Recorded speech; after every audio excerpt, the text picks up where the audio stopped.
You mentioned that unfortunately your dad and your uncle left this earth, way too early, and you became the owner of this iconic brand through personal tragedy. Really, I mean, for those who don't know your story, will you share a little bit about that part of your life? Yeah, my dad was only 48 when he passed away. My uncle passed away 6 years before him. So I was 11 when my uncle died in a plane crash. And I was currently living in Northern California with my dad and my mom. And we lived in Shingletown, California, tiny, tiny, tiny town. And my dad had basically made the decision to move my mom and I up there and just do the family thing, live on a ranch. And him and my uncle kind of would bicker and have like probably some normal brother stuff, but because it's brother stuff and it's business and, what their dad would want and, maybe disagreements there. I think my dad was very old school and wanted to stick with tradition. And my uncle was kind of like, okay, let's go. Let's let's have this many stores by this time and let's lease more than buy. And my dad was of a different mindset, more like my grandfather. So my dad basically said like, okay, you do this. I'm moving the family here. I'm choosing my family. And so it was a really, really good thing for a long time. But when my uncle died, that kind of set my dad into a spiral, and he relapsed and started using again. He was using prescription pills. Now, mind you, he had broken his back. He'd paralyzed his arm from a motorcycle accident. So he had actual physical things, but he got addicted. And then, it was just too easy to numb the pain of kind of unresolved stuff between him and his brother. And his brother was really the only other one that understood what they went through in their childhood. My grandfather sadly was abusive because he was abused severely as a child. So, there was a lot there, and my dad just, it was a lot of pain. Losing his baby brother and them not being on great terms when it happened was tough. So here you are then, I guess around 17 years old, right? And what was that like when it finally dawned on you that, geez, this is my company now? Well, it was a little slower. So my dad finally lost his battle to drugs when I was 17. And at that point, it was all the things that I was thinking of doing in school just kind of went to the side. And the company part, there were trustees. My brother-in-law was one of them.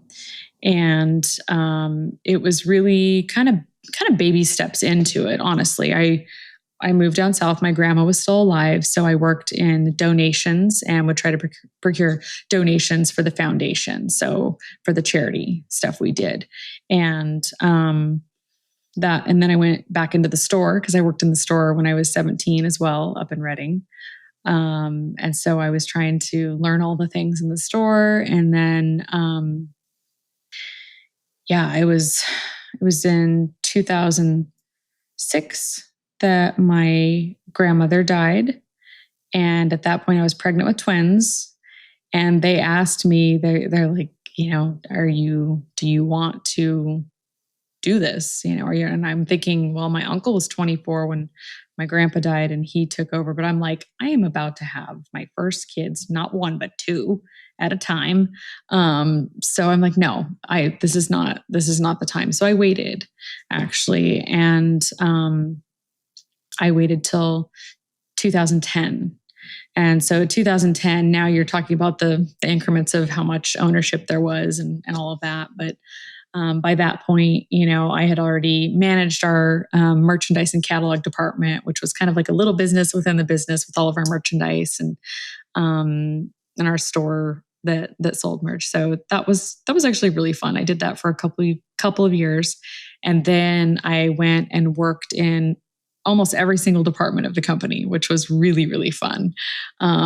Accounting, not that fun. But there were lots of departments that were fun. I got my forklift certification.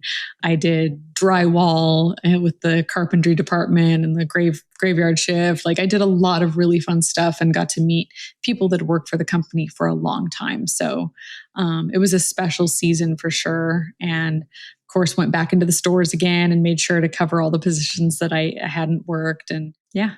So you were I believe 27 years old when you became president of the company. And I remember when I was coming up in PepsiCo, I was a little bit different. That was sort of a blue suit and white shirt and red tie culture, and I couldn't be caught dead without my shirt tail tucked out and the wrong color tie. I just was kind of a duck out of water, but I found a way to create my own identity. You come up in a family business. How hard was it for you to really forge your own identity and be Lynsi and have everybody see you as the president? It was interesting.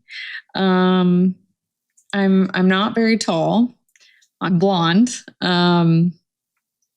And there was a time there where I was trying to maybe dress the part. Like I would get some business suits and dress differently. But then I finally just found, I'm like, you know what? This is a family business. My uncle wanted to dress up. My dad wanted to dress down. I'm like, I think I'm just going to do what I feel comfortable with. And I'm going to encourage the same. So we kind of brought a more casual work environment to our offices. And it's not the outside, right? It's the inside. And so we want our people to be happy. We want our people to know that we're all going towards the same thing. We want to take care of our customers. And whether we're in the store, handing the customer their order, or we're behind the scenes, making things right for our customer, I just want people to know that they're cared for, that they're loved, and that we're giving them this opportunity to do this in a fun way, And so I think I just started kind of connecting my identity really in this world first with God. And then from there, it just brought me to a place where I didn't really care what people thought. Like, I don't care if you feel like I should dress up. I don't feel that I need to try to please everyone. What you see is what you get. And hopefully,